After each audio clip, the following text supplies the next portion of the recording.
किसी काम को 45 घंटे में कर सकते हैं। ए अकेले काम करता है और ए ने 3/8 काम किया, फिर वो छोड़ के चला गया और बी ने मेरे दोस्तों बाकी काम किया। टोटल 102 दिन लगे हैं काम पूरा होने में। तो आपसे पूछा है बताओ कि ये पूछा गया कि A in how many days will complete the work which is more efficient. पूछा ए अकेले पूरा काम कितने दिन में करेगा। If A is more efficient between the two the complete the work again. यदि ए की एफिशिएंसी बी से ज्यादा है, देखिए दो लोग हैं ए और बी, सवाल में पहले बोल दिया कि ए की एफिशिएंसी बी से ज्यादा है, यानी कि ए फास्ट है बी स्लो है, ऐसा सवाल में बोल दिया है। ठीक है ना। तो मैं सवाल को करने के दोनों ही तरीके बताऊंगा, ऑप्शन से भी जो आपको कहीं नहीं मिलेगा और बेसिक से भी। ये जो आखिरी की लाइन दी है क्यों दी है, वो किस सवाल के ना दो आंसर आते हैं। आंसर वो लेना है जहां ए की एफिशिएंसी ज्यादा हो और बी की एफिशिएंसी कम हो, क्योंकि यहां से क्वाड्रेटिक क्वेश्चन क्या होते हैं, दो रूट होते हैं, दो रूट से दो आंसर आएंगे। आंसर वो वाला लेना है जहां ए की एफिशिएंसी ज्यादा हो बी की कम हो, इसलिए आखिरी लाइन दी गई है। बोला ए और बी किसी काम को 45 घंटे में कर सकते हैं। तो भी मैंने मान लिया कि ए किसी काम को करने में 1 घंटे लेता है और बी किसी काम को बी सेम काम को करने में 2 घंटे लेता है। ये मैंने मान लिया। ठीक है बच्चों, दोनों मिलकर पूरा काम ए और बी 45 घंटे में करते हैं। तो टाइम का उल्टा एफिशिएंसी बराबर ए पूरा काम 1 घंटे में करता है तो ए 1 घंटे में कितना काम करेगा 1/ए। बी पूरा काम 2 घंटे में करता है तो 1 घंटे में कितना काम करेगा 1/बी। तो दोनों लोगों ने मिलकर 1 घंटे में कितना काम किया, पूरा काम 45 घंटे में, तो दोनों लोगों ने मिलकर 1 घंटे में काम किया 1/45। पहली क्वेश्चन आ गई। दूसरी क्वेश्चन, ए काम शुरू करता है और काम का 3/8 हिस्सा करता है, यानी कि ए ने 3/8 काम किया है, तो बाकी काम कितना बचा भाई, टोटल काम तो 1 होता है ना, 1 में से 3/8 काम ए ने किया है, तो बाकी का 5/8 काम किसने किया है, बी ने किया है, बी ने। बताओ ए पूरा काम 1 घंटे में करता है, ए ने 3/8 काम किया, तो 3/8 काम को करने में ए को कितना समय लगा हुआ 3/8 है।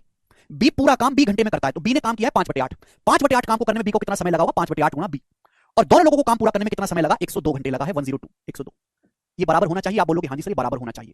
क्लियर हुआ भाई। मैं आपसे कहता हूं, मैं आपसे बच्चों कहने लगूं कि ए सपोज किसी काम को 45 दिन में करता है, 45 दिन में ए किसी काम को पूरे काम को 45 दिन में करता है, तो आप हमें बताओ कि ए 11/15 काम कितने समय में करेगा। फिर ये जवाब बताओ, ए पूरा काम 45 दिन में करता है तो 11/15 काम कितने दिन में करेगा। मैं आपसे पूछता हूं, तो आप ये कहोगे सर ए पूरा काम 45 दिन में करता है, पूरा काम 45 दिन में, तो 11/15 काम करेगा, 45 का 11/15 यानी कि 33 दिन में। इतनी सिंपल सी बात हो जाएगी। वही तो हमने यहां पर किया है कि भाई ए पूरा काम करता है 1 घंटे में, यहाँ पे आवर्स की जगह दिन कर लीजिएगा मेरे दोस्तों, दिन कर लीजिएगा दिन।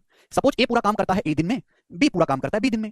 ए ने 3/8 काम किया, तो ए ने 3/8 काम करने में कितना समय लगेगा, 1 गुणा 3/8। बी ने बाकी काम किया 1 - 3/8 5/8। बी पूरा काम बी दिन में करता है तो 5/8 काम करेगा 5/बी दिन में, ये बराबर 102 आ गया। तो मेरे प्यारे दोस्त आप बोलोगे हाँ जी सर, तो यहां से सुनिएगा, यहां से 3a + 5b बराबर आ जाएगा 816, 102 8 816 ये आ जाएगा। आप बोलोगे हाँ जी सर ये आ जाएगा। अब आपके सामने मेरे प्यारे स्टूडेंट एक इक्वेशन ये है और दूसरी इक्वेशन ये है, इन दोनों इक्वेशन को सॉल्व करो और आपका उत्तर आएगा। इन दोनों इक्वेशन को सॉल्व करो, आपका आंसर आ जाएगा। आपको ए का मान निकालना है ना, तो 1/a हो गया जी।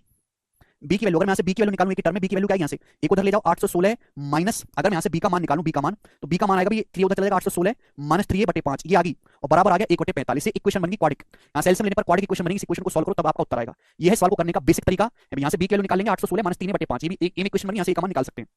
सॉल्व करने में वही कोई 15-20 दिन लग जाएंगे आपको, ये नहीं करना। दूसरा तरीका कि हम इस सवाल को सॉल्व नहीं करते, हम ऑप्शन से उठा लेते हैं, ऑप्शन से हम इस सवाल को ऑप्शन से उठा लेते हैं। आप बोलोगे सर कैसे बच्चों, मैं आपसे कहता हूं देखो यहां पे दो केस हैं ए और बी, दो लोग हैं ए और बी, ए और बी की एफिशिएंसी बराबर है, ए और बी की एफिशिएंसी सेम है। तो मैं आपसे कहता हूं बच्चों कि दो लोग हैं ए और बी, वो मिलकर किसी काम को 20 दिन में करते हैं, 20 दिन में, दोनों की एफिशिएंसी बराबर है, तो ए कितना टाइम लेगा बी कितना टाइम लेगा, जवाब दो हमें। बी ए कितना टाइम लेगा बी कितना टाइम लेगा, बताओ करो।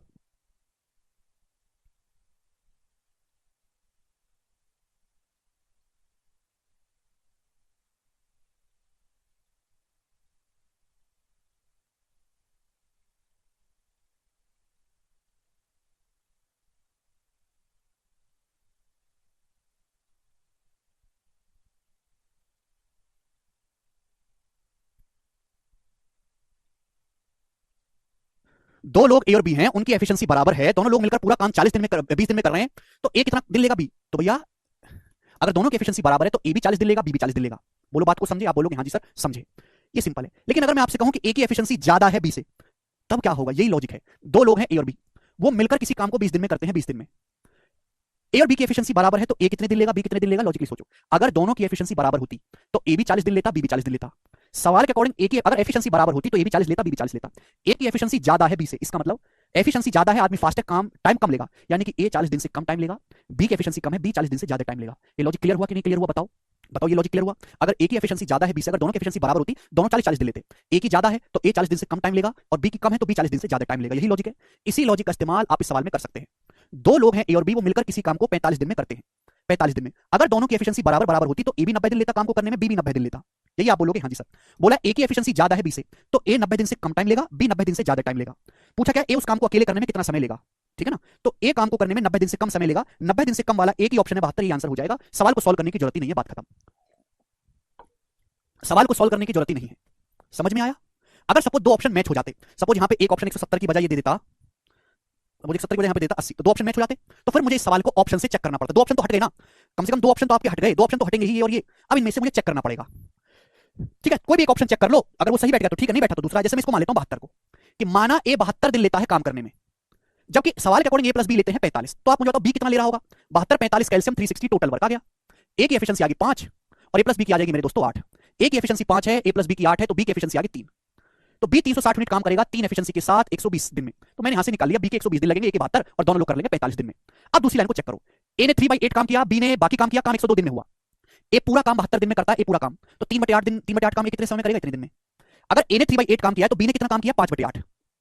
बी पूरा काम 120 दिन में करता है, तो बी 5/8 काम कितने दिन में करेगा? मल्टीप्लाई 120 का 5/8। दोनों लोगों ने मिलकर दिन कितने लिए?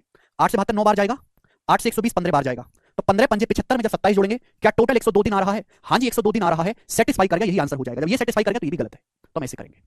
दुनिया में कोई तरीका नहीं है